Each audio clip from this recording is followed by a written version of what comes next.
120. Who has quoted this already? How many of you have already quoted the verse? Mark did. I did. Anybody else? Stephen, you haven't said this yet? Are you ready today?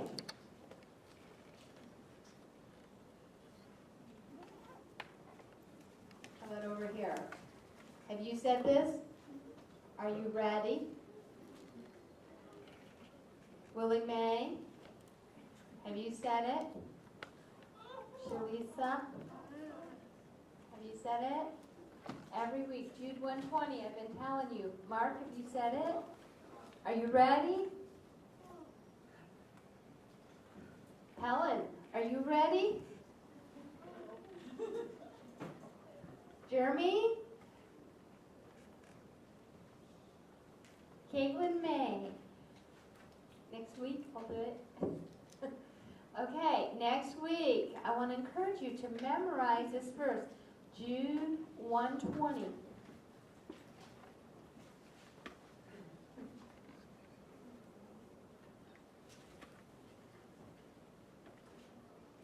It's right there in your bulletin. It's right there. You have it.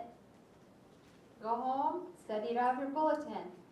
But ye, beloved, building up yourselves on your most holy faith. See, this isn't hard. Okay, everybody sign this with me. J-U-D-E, chapter 1, verse 20. But ye, beloved, building up yourselves on your most holy faith, praying in the Holy Ghost. There you go. I got it. So you need to practice this next week. Be ready. Practice it. Once we get verse 20 down, we're going to memorize 21 and 22 as well. So I'm in a hurry to get moving along here. So you need to say this verse. Last week, what did I preach on? Somebody tell me. What did I preach on last week? Do you remember last week? Do you remember what I preached on last week? I didn't preach last week. Reggie preached last week. Reggie preached about what? Thankfulness. Thankfulness, that we need to thank the Lord for His blessings to us. And he made several good points about that. Today we are going back to the book of Jude. And Jude is warning against something. What is Jude warning the people about? Apostasy.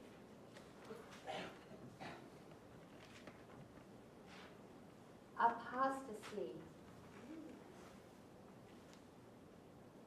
Apostle is a follower, but apostasy is a dissenter. Apostasy is somebody who opposes the truth. And Jude has told the Christians not to be discouraged.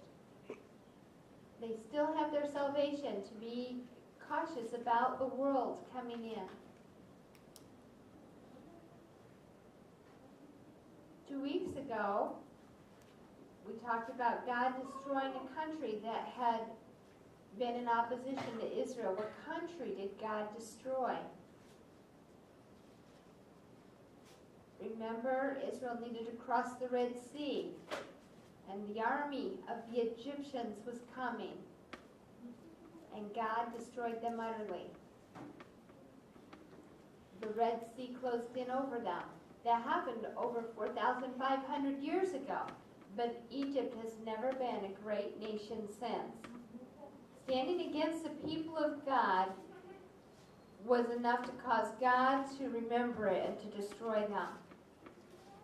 And sometimes we feel oppressed by the world, and we feel like they don't respect God's people. There used to be a time when the people of God were respected in our country. But as America has declined in its morality, there is less and less acceptance and more persecution of Christians, and society's attitude has changed. and they don't respect us like they used to. But God takes care of his people. Now look at verses 6, 7, and 8 of Jude 1.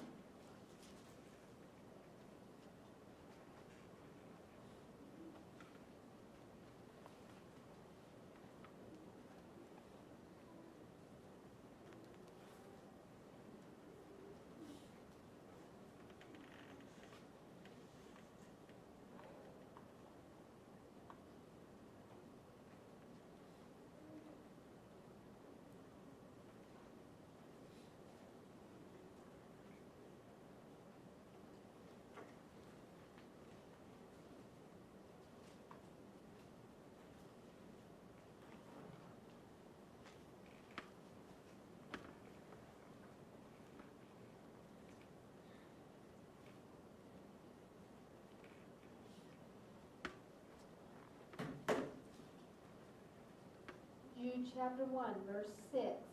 And the angels, which kept not their first estate, but left their own habitation, he hath reserved in everlasting chains under darkness unto the judgment of the great day, even as Sodom and Gomorrah and the cities about them in like manner, giving themselves over to fornication and going after strange flesh,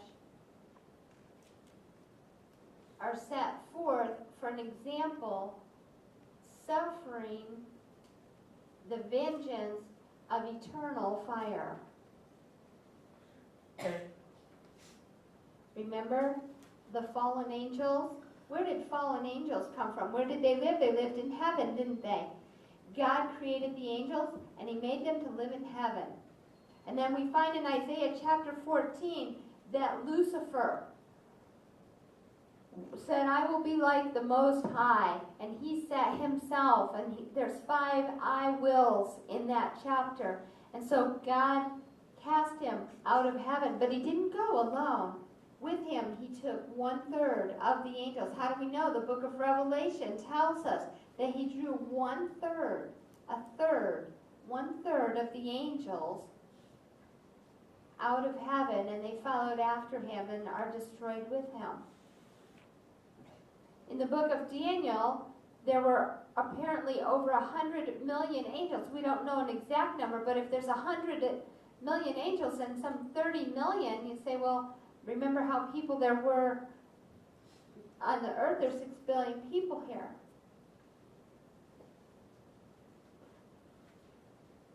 But do you remember how the armies fought against Israel and God opened their eyes and the army was surrounded by angels, and then 100,000 died? 1/3 of the angels were planning to leave heaven, or left heaven. They did it of their own free will. They didn't follow after God. People today argue, they make the argument that people don't have a choice. God threw those angels out. No, he threw them out because they had turned against him. And that's the way with sinful man today. We have a free will. We can make our own decision. We can decide to be saved, or we can decide to reject God and not participate in salvation. But we can't get eternal life that way. God paid the price on the cross. When Jesus died on the cross, the one thief mocked him and the other received him. And the one that received him was received into heaven, and the other was rejected. God doesn't force people to be saved, but we want them to understand that they have a choice they have to make, that Jesus did die on the cross for them so that they can go to heaven. 1/3 of the angels fell with Lucifer. And God kicked them all out of heaven. God has not forgotten that happened. And God will judge them. Their judgment day is coming. It's called that great day. This is the great white throne of judgment. Those fallen angels will be brought in and they will be tried. Let's look at 2 Peter chapter 2 and verse 4.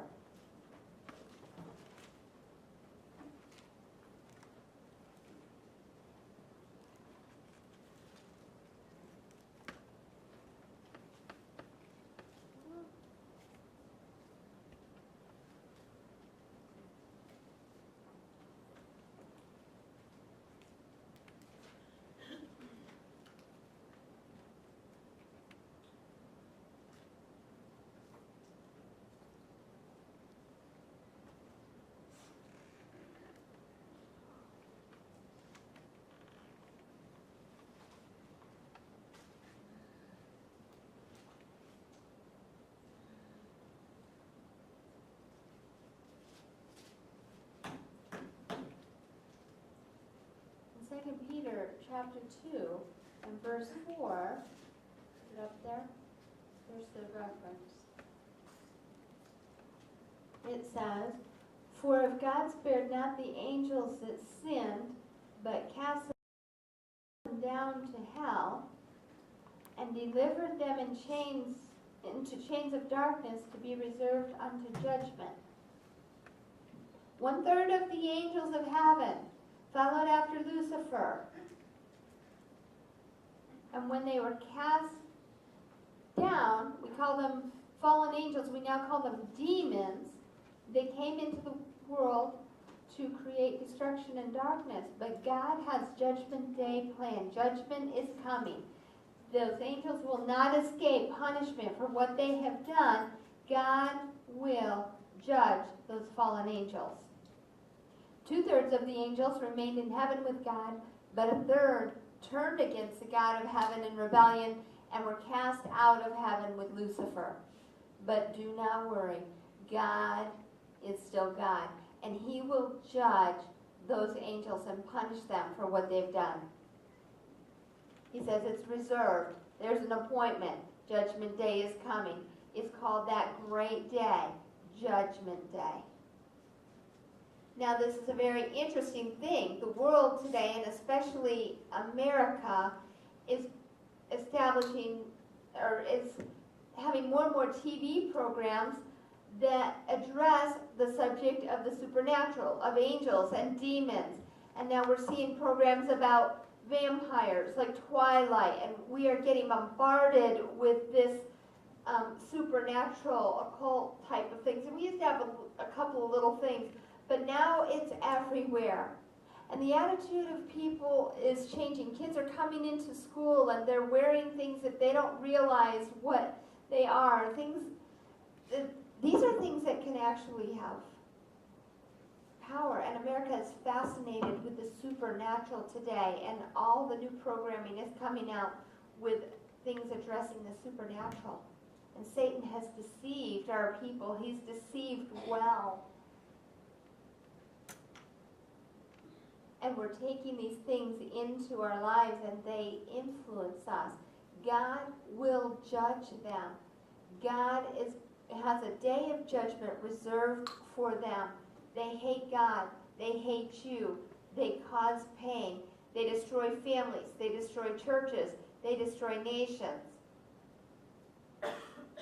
And Satan comes and he works evil in our land, but God will judge, and we just need to keep on going.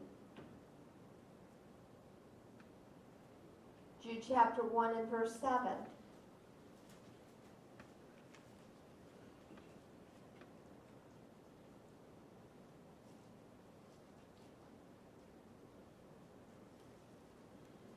Even as Sodom and Gomorrah.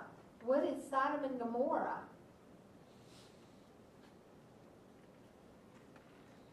You know the story. It's in Genesis. We don't have to go there and read it, but Genesis 18, it begins to talk about Abraham's nephew Lot. Lot wanted to go separate ways from Abraham, and he chose to pitch his tent towards Sodom and Gomorrah, which were wicked cities. They were known for homosexuality. Today, people would tell us that homosexuality needs to be accepted, that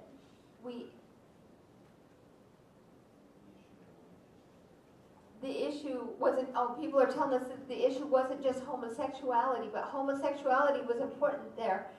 How do we know? Lot met two angels after he left Abraham. And the Lord told Abraham, I'm going to destroy Sodom and Gomorrah. And Abraham said, but if there were 50 righteous people there, would you spare the city? And then he dropped it to 40, and then he dropped it to 30, and then he dropped it to 10. And Abraham could not find 10 righteous in the city. He found 4, Lot and his wife and their 2 daughters. God said, I'm going to destroy this city. It's wicked. And the angels came into the city, and they appeared as men. And as they entered the city, the people were unaware that they had angels among them. And they invited, the angels came to Lot's house. And the men of the city surrounded Lot's house and said, send out those men. Send out those men. We want those men. And Lot realized that shouldn't happen. And he said, I'll give you my daughters instead. Can you imagine? He must have won the Father of the Year award.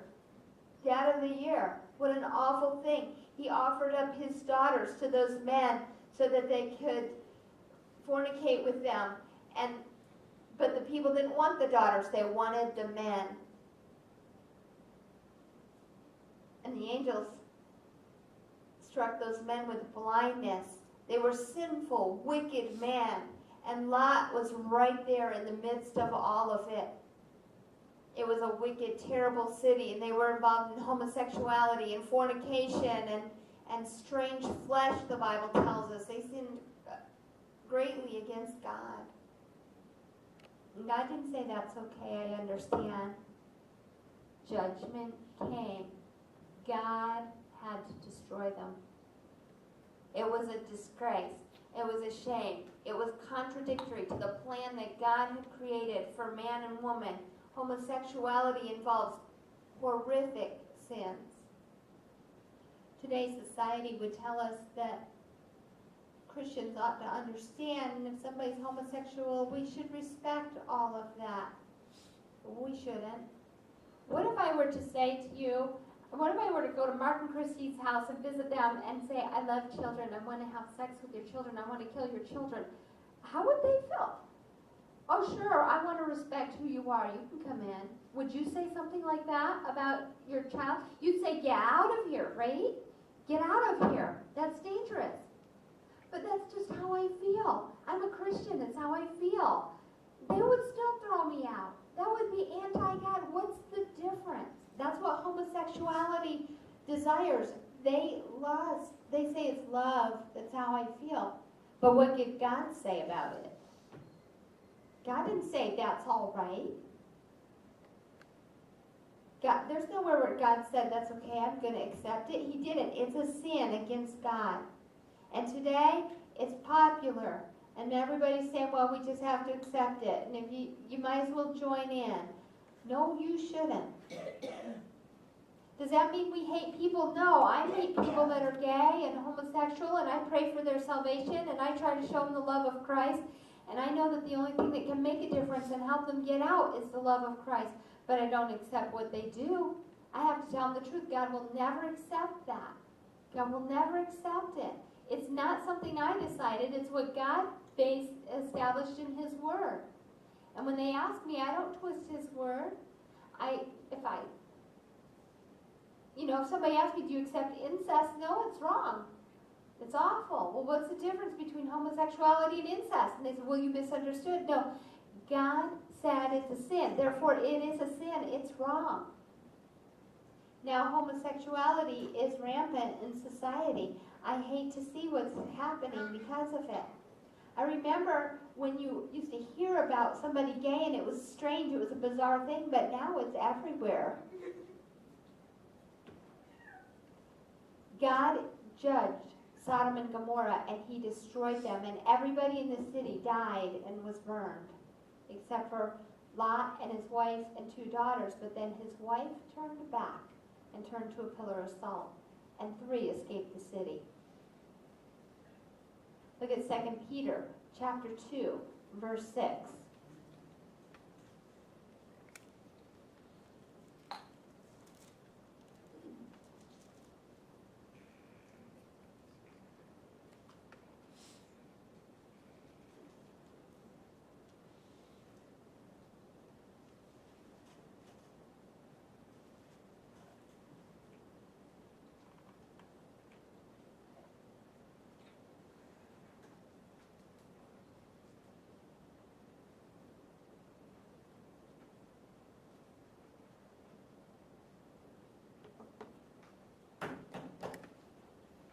Verse 6 says, "And turning the cities of Sodom and Gomorrah into ashes, condemned them with an overthrow, making them an ensample unto those that should live ungodly." Remember what happened to Sodom and Gomorrah? They were destroyed. And you don't want God to destroy you that way. Today, America is open to horrific sin. And you say, remember Sodom and Gomorrah. Oh, that's just an old story, they say. But God is still on the throne, and God will judge them. Christians say, oh, we live in America, and I didn't want things to change. I want my children to grow up in the kind of America I grew up in. What kind of future do our children have? We turn to God. God will judge them. God will protect his own. God will bless the righteous. Remember Noah? Noah and his one little family were the only ones not living in sin. But they stayed after God. It was worth it. God destroyed all the earth, save one family. If I'm the last man standing in the city of Jacksonville, it's worth standing for God. If I'm the only one in Trinity Deaf Ministry that's going to serve God, it's worth standing for God, because God will judge sin. He will. Keep following God.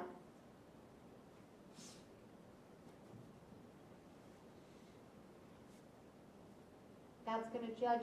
God judged the fallen angels. God judged Sodom and Gomorrah. Now look at 2 Peter chapter 2 and verse 6.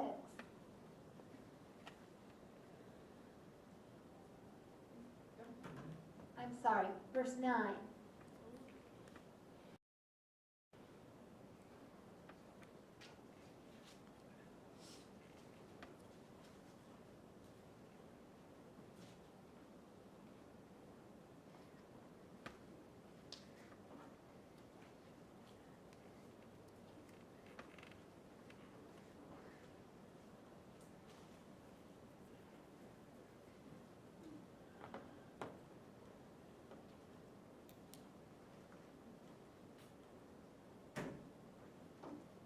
Verse 9. The Lord knoweth how to deliver the godly out of temptations, and to reserve the unjust until the day of judgment to be punished. God knows how to do this. He knows what to do about it. He knows how to handle the world's mess. He's not at a loss. God knows how to fix it all, and he has a plan in place.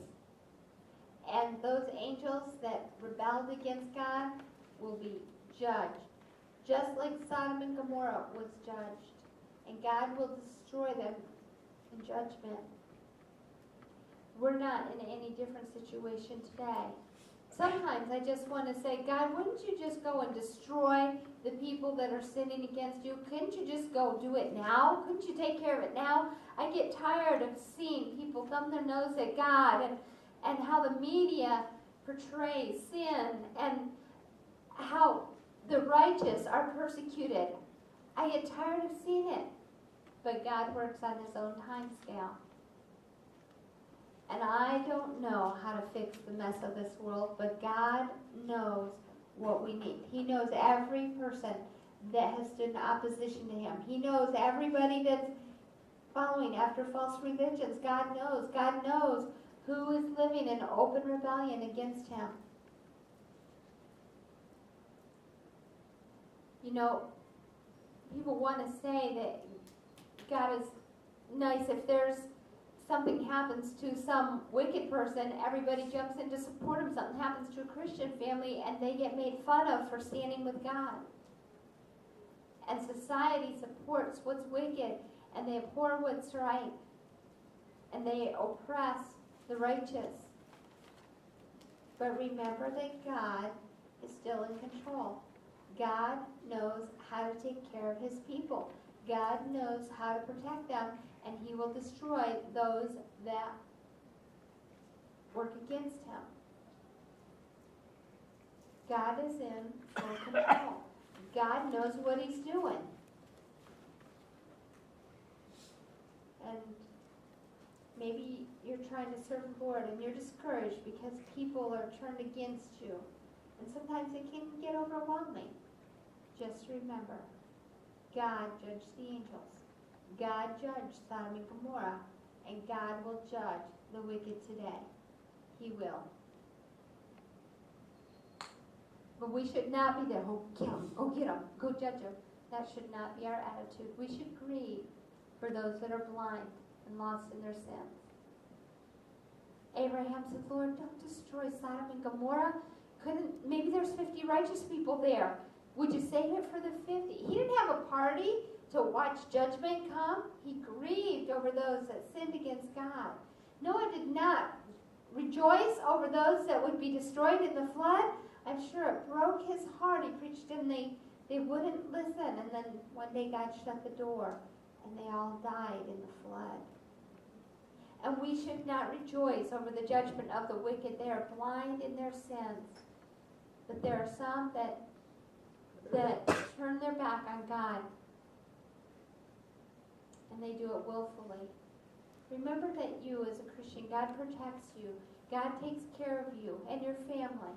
And that serving him is worthwhile. We don't need to be discouraged. But when those times come that we are, remember how God judged the angels. He judged Sodom and Gomorrah. He judged others. God will judge the wicked of the world. You know, if you go to nations outside of the United States, let's say Iran, you can't just have an open church on Sunday morning in a place like Iran. The Muslims will shoot you. They will kill you. They'll arrest you and put you in jail. It's hard to serve the Lord in a place like Iran. There are other countries that are in the same boat, and they are persecuted severely. There are pastors in jail in Iran for preaching the gospel. And I'm sure that they have a great burden to be out among society so that they can reach people. But God will judge their captors. People may stand against you, but God will judge them. He will. They'll be destroyed. When? We don't know when that day is coming. Today would be a good day for me. Sometimes I say, Lord, why can't you just destroy these people that stand against Israel? You know, the leader of a Muslim country that just hates Israel. And they hate America. What did we do to them? We didn't do anything to them. They want to destroy Israel. They want to wipe Israel right off the map. Let God take care of Israel. And let God judge Iran. He will. And other countries as well. Remember, God knows all of them. And God will pass judgment. Remember the gospel of Jesus Christ. We get saved. We have the Holy Spirit. We have the Word of God. And our responsibility is still to go and preach righteousness and share the gospel of Jesus Christ. And realize that God will protect us where we go. We just need to keep at the gospel. We shouldn't rejoice. We shouldn't get involved in sin. We shouldn't rejoice over their punishment, but realize that God will judge them. His judgment will not come against us, but against those that oppose him. Nebuchadnezzar was king, and he saw the testimony of Daniel, and then God turned him into a donkey. He ate grass in the field because he turned against God. Belshazzar mocked the Lord, and he took the furniture of the temple and he used it for his own glory. And then there was a hand that appeared on the wall and began to write. He said, Daniel, tell us what it said. Daniel didn't want to say it. Daniel had to say, God is going to destroy you. Daniel worked for Belshazzar. And Belshazzar wouldn't serve God. He never changed. Nebuchadnezzar repented, but Belshazzar never did. Daniel served under him, and then he went to the Medes and Persians, and he served under another king. But Daniel still stood for God and had a testimony for God. We need to do the same thing. We live in a wicked world and wicked times. The hearing and the deaf community, both. Sometimes it just doesn't feel fair.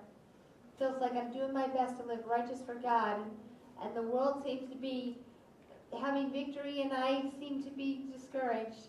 It's going to get better, because all the sinners in the world, all the riches in the world, cannot outdo what serving God does. And God will judge them. We need to keep serving Him. I doubt things are going to get better in our country. I think we're living in the last times. The Bible tells us that perilous times shall come. And I think we are living in perilous times. Children are rebellious against their parents. Society is a mess. Sexual sins are rampant in the United States. We need to look to God. Trust Him for His protection. Share the gospel of Jesus Christ, because it saves people and it changes lives.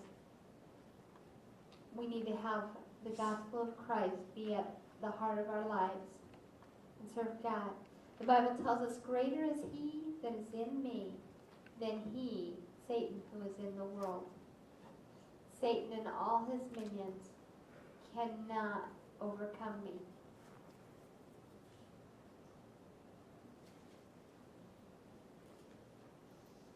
David stood against the armies of Saul, David stood against the Philistines. He was the one who would stand. All the soldiers were afraid, but he stood. He trusted in the God of Israel. We could look at so many Bible stories this morning.